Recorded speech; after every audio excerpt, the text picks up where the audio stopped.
My dear students, welcome to Captain Batra classes. I hope that all of you are fine and enjoying your studies. In this video lecture, today we are going to discuss about a very common chapter, that is parts of speech.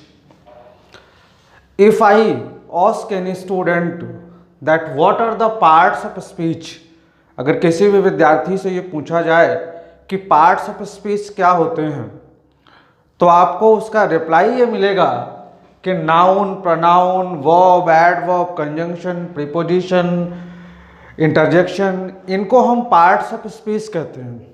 But I am discussing, I am asking what are the parts of speech.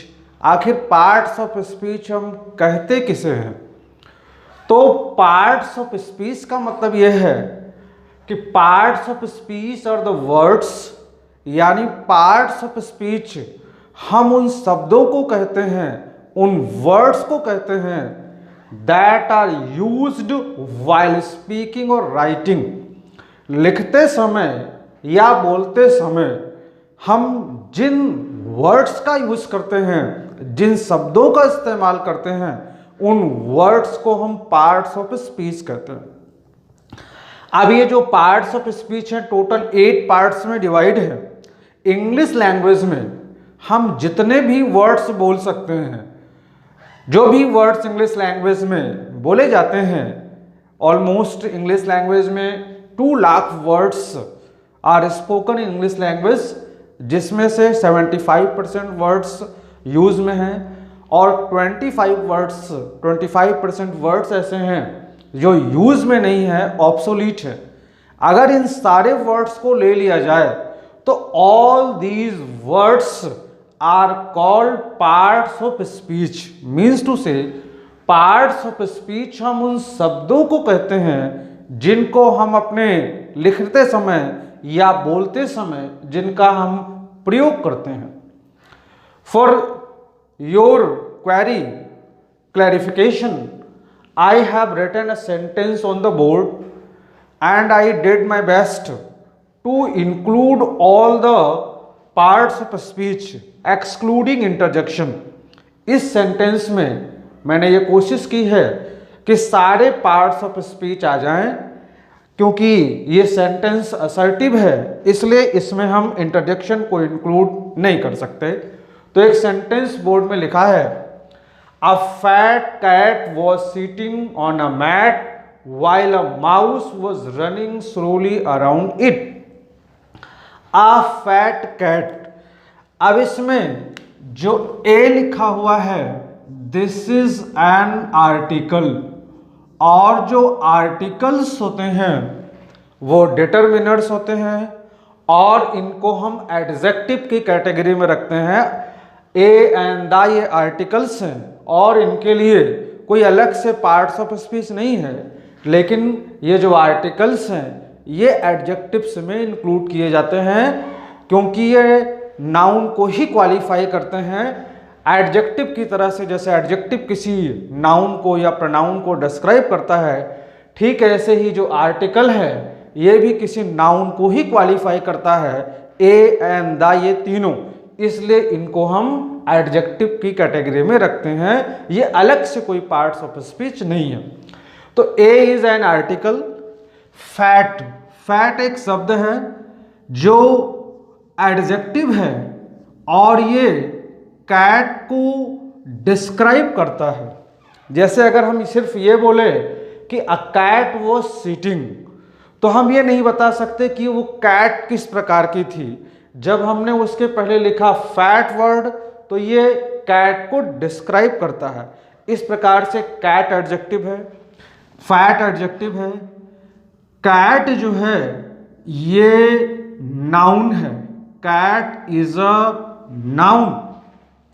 And was sitting, this is a verb, क्योंकि ये action को show कर रहा है, तो action को show करने वाले जितने वर्ड्स होते हैं उनको हम वर्ब की कैटेगरी में रखते हैं. Next word is on. On is a preposition on English language में बोला जाने वाला एक शब्द है जिसको हम प्रीपोजिशन कहते हैं। प्रीपोजिशन इसे हम क्यों कहते हैं, इसका डिस्कशन हम आगे करेंगे। ए, फिर से ए इज एन आर्टिकल, ये एक आर्टिकल है। Mat, this is a noun, while this is a conjunction. A, this is an article, mouse, this is a noun, was running, this is a verb, and slowly, this is an adverb, around, this is a preposition, and it, this is a pronoun. In this way, इस sentence में सारे parts of speech हैं, noun से लेकर के और preposition तक। Interjection इसमें इंक्लूड नहीं है क्योंकि ये एक असर्टिव सेंटेंस है। तो पार्ट्स ऑफ स्पीच हम उन वर्ड्स को कहते हैं जिनको हम लिखते समय या बोलते समय यूज करते हैं। अगर कोई ये प्रयास करे, ये कहे कि नहीं हम कैसे इस बात को रिकॉग्नाइज करेंगे कि पार्ट्स ऑफ स्पीच टोटल 8 ही होते हैं, तो he should try and take this as a challenge. He should find out, अगर किसी वर्ड में उसे ये कंफ्यूजन हो कि मैं इसका पार्ट्स ऑफ स्पीच पहचान नहीं पा रहा हूं, तो ही शुड ट्राई और कैटेगराइज करने की कोशिश करनी चाहिए, फाइंड आउट करना चाहिए। लेकिन कोई भी ऐसा वर्ड नहीं हो सकता है जो इन 8 पार्ट्स ऑफ स्पीच से बाहर जा सके। One more example has been written, he has a house in this town. तो in this sentence he, this is a pronoun, has, this is a verb, a, this is an article, house, this is a noun, in, this is a preposition, और ये जो this है, this is a demonstrative adjective। ये एक demonstrative adjective है। This एक demonstrative adjective भी है, दिस एक डेमोन्स्ट्रेटिव प्रोनाउन भी है, लेकिन यहां पर ये डेमोन्स्ट्रेटिव एडजेक्टिव यानी यहां पर ये एडजेक्टिव है। टाउन, ये एक प्लेस को दिखाता है, इस प्रकार से ये जो टाउन है this is a noun. In this way English language में जो वर्ड्स हम यूज करते हैं, all those words are called parts of speech. Now there are total 8 parts of speech। Total English language में 8 parts of speech होते हैं, जिन्हें हम noun, pronoun, verb, adverb, adjective, conjunction, preposition और इंटरजेक्शन कहते हैं। हालांकि इसकी एक लंबी प्रक्रिया है और डिटेल में यहाँ पर हम लोग इसको स्टडी नहीं कर रहे हैं, इसलिए I am going to have a glance, एक ब्रीफ बेसिक आइडिया। हम इसमें noun, pronoun, verb, adverb, conjunction इन सब का एक बेसिक आइडिया रखने जा रहे हैं। आगे के चैप्टर्स में इनको हम डिटेल में स्टडी करेंगे, बट नाउ इनको हम शॉर्ट में डिस्कस करने चल रहे हैं। जैसे अभी हम लोगों ने डिस्कस किया कि नाउन, प्रोनाउन, वर्ब, एडवर्ब ये सभी पार्ट्स ऑफ स्पीच हैं। Now we are going to discuss कि नाउन क्या है, प्रोनाउन क्या है। तो what is a noun? Noun is a word that shows a person, place और थिंग। नाउन हम ऐसे वर्ड को कहते हैं जो किसी पर्सन को, प्लेस को या थिंग को दिखाता है। पर्सन का मतलब like teacher, doctor, student, cat, bird, elephant, ant etcetera. कई बार हमें ये कंफ्यूजन होता है, कई बार हम ये सोचते हैं कि पर्सन व्यक्ति मतलब इंसान, या जितना हमने बुक्स में कुछ एग्जाम्पल्स हमने पढ़े like teacher, doctor, student, dog, ये सभी पर्सन है। पर्सन का मतलब इंसान नहीं है। Person this is a grammatical word. व्यक्ति ग्रामर की भाषा में व्यक्ति का मतलब या पर्सन का मतलब यह है कि all the creatures on the earth, इस पृथ्वी में जितने जीवित प्राणी हैं, इसीलिए मैंने एलिफेंट आंट दोनों ही लिख दिया है, सारे वर्ड्स इसमें इंक्लूड किए हैं। आंट, अगर किसी विद्यार्थी से ये प्रश्न किया जाए कि आंट नाउन है तो बोलेगा यस आंट नाउन है।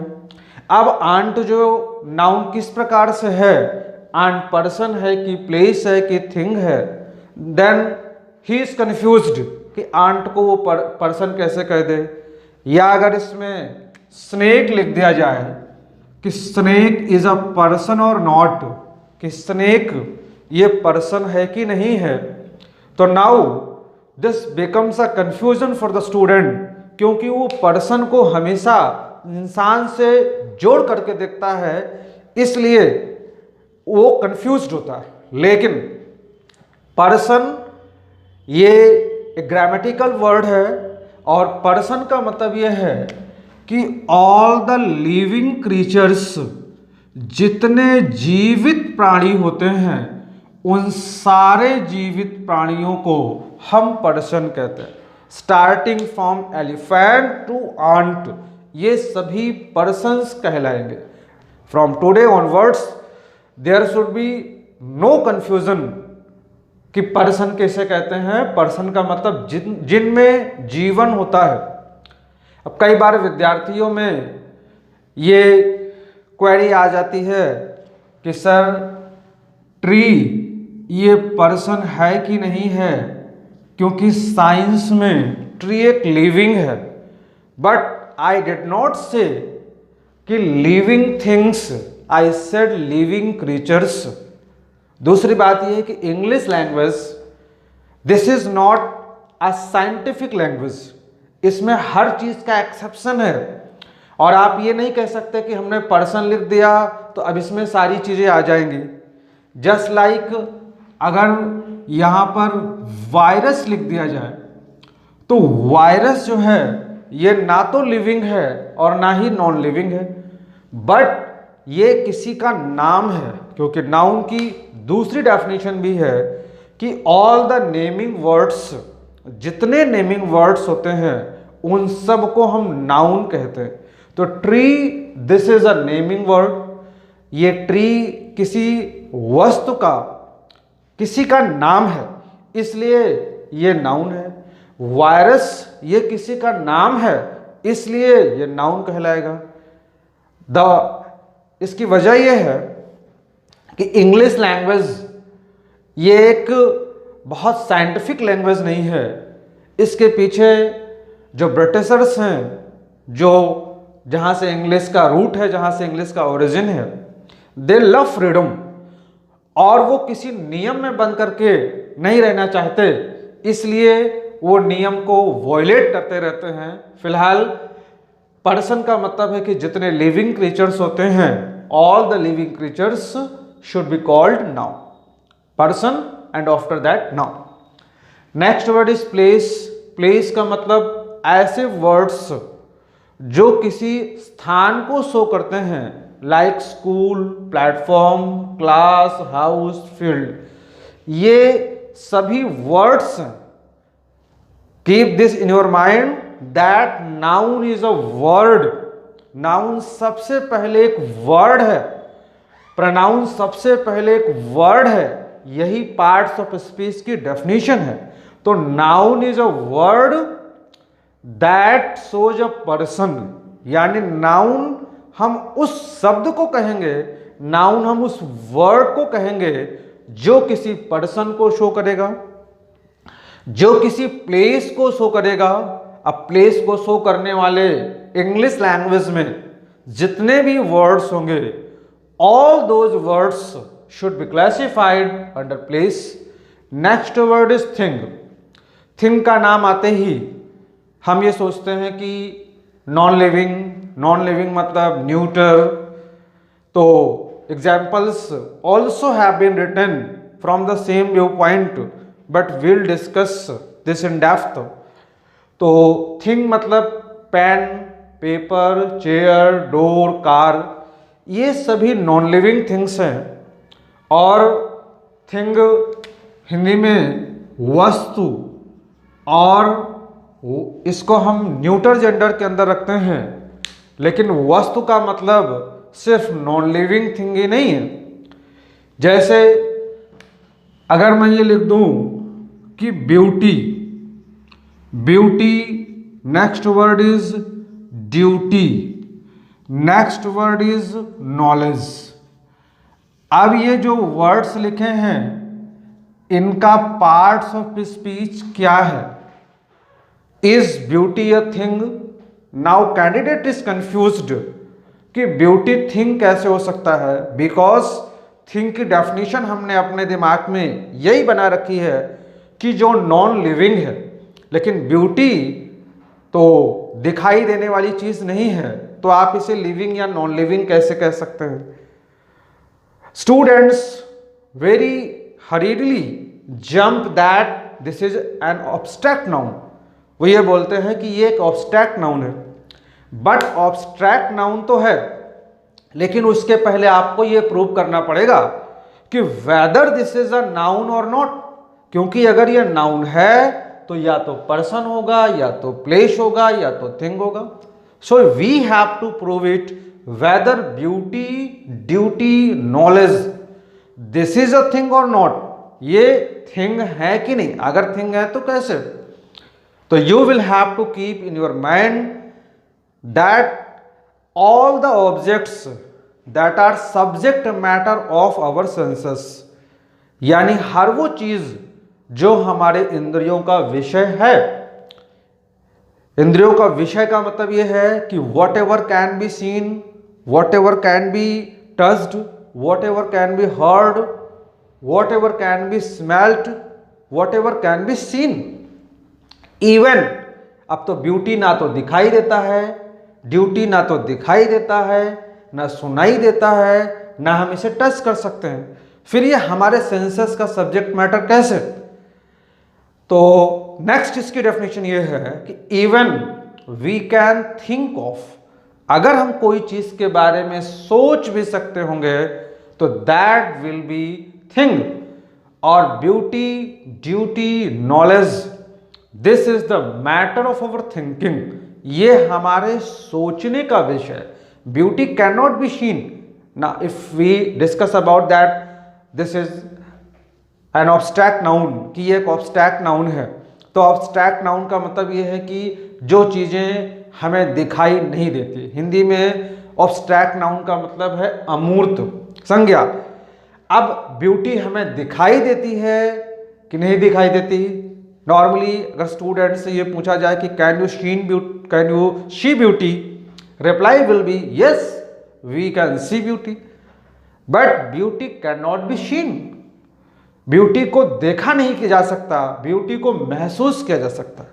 Knowledge can not be seen, this can not be touched, this is the matter of our thinking, ये हमारे सोचने का विषय है। हम इसको देख नहीं सकते, इसको हम सुन नहीं सकते, इसको हम केवल सोच सकते हैं। ये इंसान के दिमाग की उपज है, ये कोई कॉन्क्रीट ऑब्जेक्ट नहीं है।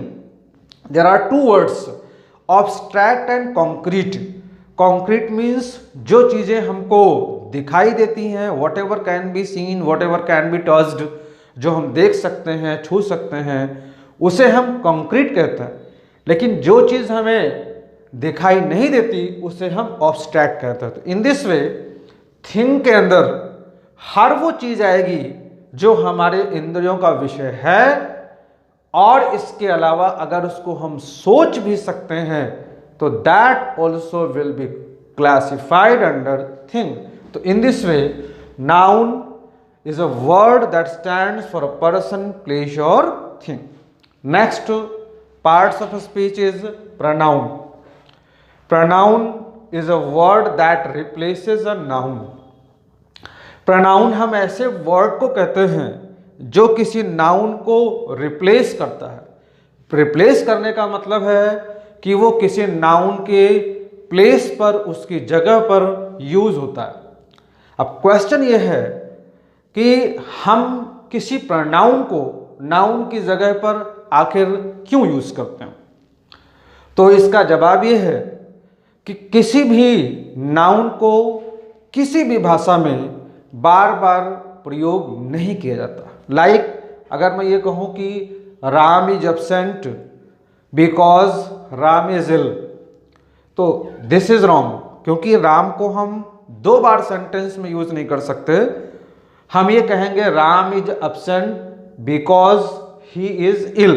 The sentence has been written on the board, Ram is absent because he is ill. अब ये जो ही है, this has been used in place of Ram, इसको हमने राम की जगह पर यूज किया। दिस इज द रीजन कि pronoun is a word that is used in place of a noun, कि प्रोनाउन हम ऐसे वर्ड को कहते हैं जो नाउन की जगह पर यूज होता है। और प्रोनाउन की रिक्वायरमेंट हमें इसलिए होती है क्योंकि हम किसी भी वर्ड को, किसी नाउन को, इधर इट इज प्रॉपर, कॉमन और एनी काइंड ऑफ नाउन, हम उसे बार बार सेंटेंस में यूज नहीं कर सकते। दैट्स वाई हम उसकी जगह पर नाउन को, प्रोनाउन को यूज करते हैं। Some other examples also have been written like I, we, you, he, she, it, they, ये सभी पर्सनल प्रोनाउंस हैं। और नॉमिनेटिव केस में हैं, इनके ऑब्जेक्टिव केसेस और इनके पजेसिव केसेस सभी प्रोनाउंस हैं। तो these are the examples of pronoun. Now we come on the next parts of speech, that is verb. What is a verb? Verb is a word that shows an action or state of anything. Verb हम ऐसे word को कहते हैं जो किसी कार्य के करने को दिखाता है या किसी चीज के होने को दिखाता है। Verb जनरली ये बुक्स में लिखा होता है कि verb is an action word, तो this is incomplete definition. There is no discussion, there is no confusion that verb is an action word, but along with this verb is a word, verb हम ऐसे word को कहते हैं जो action को भी show करता है और जो किसी के एग्जिस्टेंस को, यानी उसके अस्तित्व को, उसके होने को दिखाता है।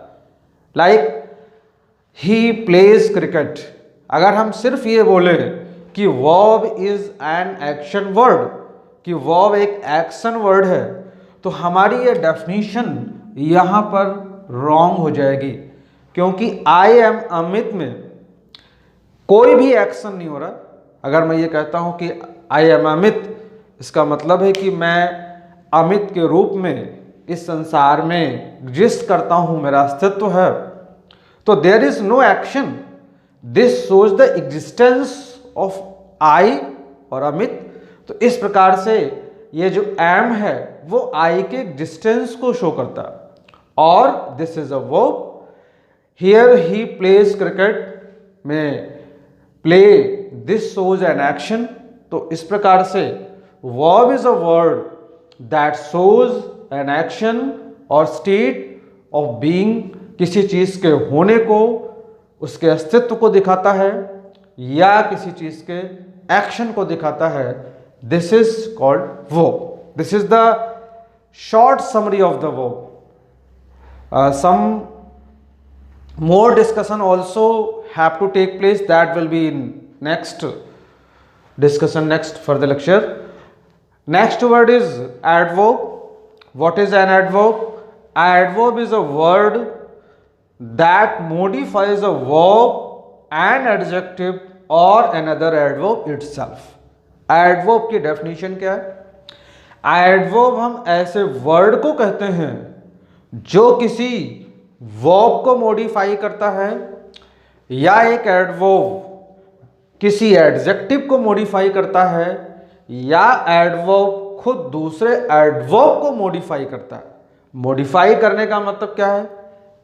We have to see here, like he runs fast, यानी वह तेज दौड़ता है। अगर यहां पर फुल स्टॉप कर दिया जाए और सिर्फ ये कहा जाए कि ही रन्स, वह दौड़ता है, अब ये नहीं मालूम कि वह तेज दौड़ता है कि धीरे दौड़ता है कि कैसे दौड़ता है। अगर इसमें हम फास्ट ये वर्ड जोड़ देते हैं, नाउ फास्ट एक ऐसा वर्ड है जिसने उसके दौड़ने के एक्शन में कुछ ऐड कर दिया है। कई बार हम एडवर्ब के डेफिनेशन को ऐसे भी समझते हैं कि adverb is a word that adds something to the verb. जो वर्ब में कुछ ऐड कर देता है उसे हम एडवर्ब कहते हैं। तो इस प्रकार से जो फास्ट है ये रन्स को मॉडिफाई कर रहा है। मॉडिफाई करने का मतलब कि एडवर्ब इसमें कुछ घटाता है या बढ़ाता है। फास्ट की जगह पर अगर हम ये कह दें कि ही रन्स स्लोली, तो now slowly also is a word that modifies action, जो रन्स को मॉडिफाई कर रहा है। इस प्रकार से adverb is a word that modifies a verb. Next function of adverb is he is a very good boy. तो गुड इज एन एडजेक्टिव। अगर हम सिर्फ ये बोलें कि ही इज अ गुड बॉय और फिर ये कहें कि ही is a very good boy, what is the difference in both sentences? When you say he is a good boy, you are saying कि वह एक अच्छा लड़का है। लेकिन अगर आप ये कहो कि ही is a very good boy, तो वेरी ने क्या किया? वेरी ने गुड की डिग्री को बढ़ा दिया। पहले तो हम ये बोल रहे थे कि वह अच्छा लड़का है, फिर हमने कहा कि वह बहुत अच्छा लड़का है, यानी वेरी ने गुड की डिग्री को बढ़ा दिया। Very is modifying adjective. In this way adverb किसी एडजेक्टिव को मॉडिफाई करता है। एडवर्ब की दूसरी डेफिनेशन, नेक्स्ट फंक्शन इसका यह है कि एडवर्ब खुद दूसरे एडवर्ब को मॉडिफाई करता है। कैसे? He runs very fast. पहले हमने कहा कि ही रन्स, फिर हमने कहा कि ही रन्स फास्ट, फिर हमने कहा कि ही रन्स वेरी फास्ट। यानी जो वेरी वर्ड है इसने फास्ट की डिग्री को बढ़ा दिया। In this way very is qualifying, modifying fast. तो in this way adverb is a word that modifies a verb or this modifies another adverb itself, or an adverb modifies an adjective. This is the definition of adverb. Next parts of speech is adjective. Adjective is a word that describes a noun or a pronoun. यानी adjective हम ऐसे word को कहते हैं जो किसी noun या pronoun को डिस्क्राइब करता है। डिस्क्राइब करने का मतलब क्या है? डिस्क्राइब करने का मतलब यह है कि उसकी क्वालिटी के बारे में, उसकी क्वांटिटी के बारे में कुछ हमें बतलाता है, कुछ कहता है। Suppose that Animesh wears a white shirt. अगर हम यहां से वाइट ये वर्ड निकाल लें तो अनिमेश वियर्स अ शर्ट।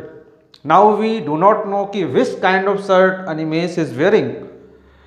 और अगर हम इसमें जोड़ दें कि Animesh wears a white shirt, तो white is an adjective and this describes something about the shirt. और ये शर्ट के बारे में यानी किसी ऑब्जेक्ट के बारे में कुछ डिस्क्राइब करता है, कुछ कहता है, कुछ बतलाता है। तो in this way adjective is a word that describes a noun और a pronoun.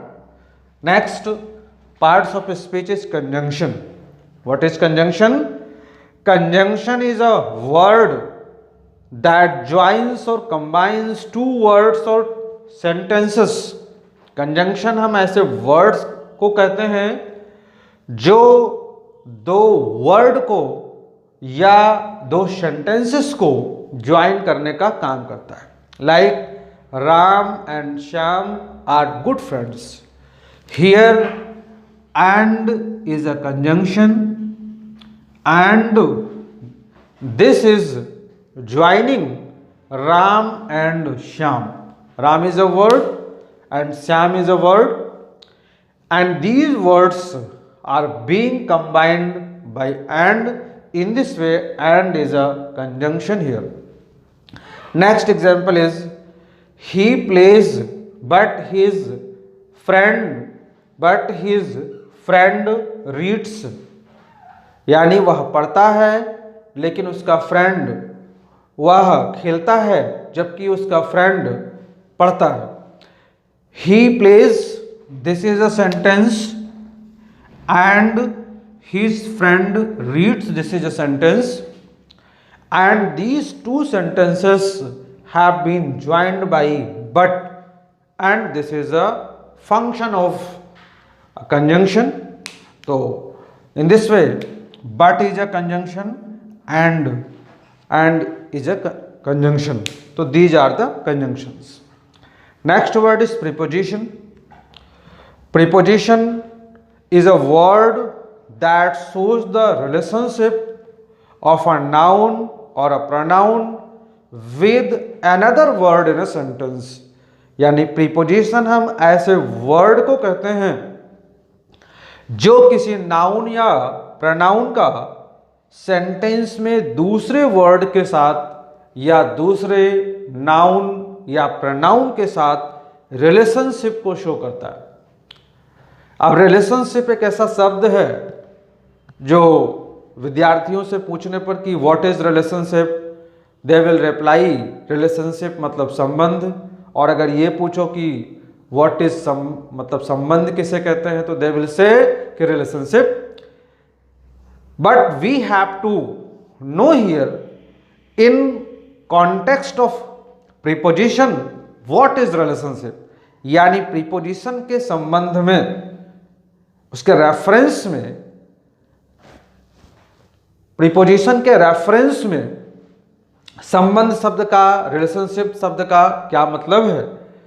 Like they write with a pen, तो with is a preposition, with ये प्रीपोजिशन है, and this shows a relationship, और ये पेन के बीच में और writing के बीच में एक रिलेशनशिप को शो करता है. रिलेशनशिप का प्रीपोजिशन के रेफरेंस में मतलब होता है डिपेंडेंसी, यानी लिखने पर पेन की डिपेंडेंसी को शो करता है. That's why we say that preposition is a word that shows the relationship. Next parts of speech is interjection. हमारे इमोशनल आउटबर्स्ट को, सडन फीलिंग्स को शो करता है. Like hurray we have won the match. अगर हम field में match खेल रहे हैं, अचानक से जैसे हम मैच को जीत जाते हैं, हम उछलना कूदना स्टार्ट कर देते हैं और अपनी फीलिंग्स को एक्सप्रेस करने लगते हैं, और ऐसे वर्ड्स हम बोलते हैं जिन वर्ड्स का असर्टिव सेंटेंसेस में या नॉर्मल बिहेवियर में उनका कोई मतलब नहीं निकलता, बट वो हमारे हार्ट के इमोशंस को एक्सप्रेस करते हैं. तो this type of words are classified under interjection. Like hurray we have won the match. When we say hurray, this shows our emotion of joy. ये हमारी खुशी को दिखाता है.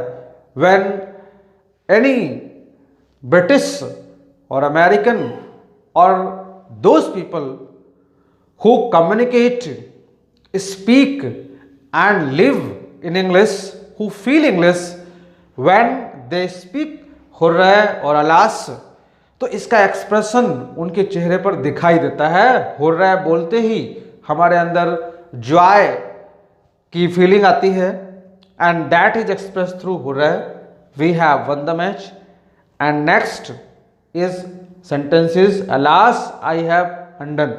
अगर हमारे सामने ऐसी कोई सिचुएशन क्रिएट हो जाए जिसमें हम बहुत दुखी हो जाएं, हम ये कहें कि हम शैटर हो गए हैं, बर्बाद हो गए हैं, तो इस सिचुएशन को एक्सप्रेस करने के लिए इंग्लिश लैंग्वेज में एक इंटरजेक्शन वर्ड है, एंड दैट इज अलास. हमने कहा कि अलास आई हैव अनडन, अरे मैं तो बर्बाद हो गया। दिस एक्सप्रेसेस आवर सैडनेस और grief. In this way, in this lecture we had a brief idea of parts of speech कि parts of speech हम कहते किसे हैं और किस प्रकार से हम उन्हें रिकॉग्नाइज करेंगे जब हम कोई चीज़ बोलते हैं, लिखते हैं, उनमें हम जिन वर्ड्स को यूज़ करते हैं उन वर्ड्स को हम पार्ट्स ऑफ स्पीच कहते हैं। As I told you earlier that in English language there are almost 2 lakh words और उन सभी को हम 8 पार्ट्स में डिवाइड करते हैं और उन्हीं को हम पार्ट्स ऑफ स्पीच कहते हैं। तो in this way this lecture we had a brief discussion about parts of speech and tried to recognize them. I hope that you all will be benefited by this lecture.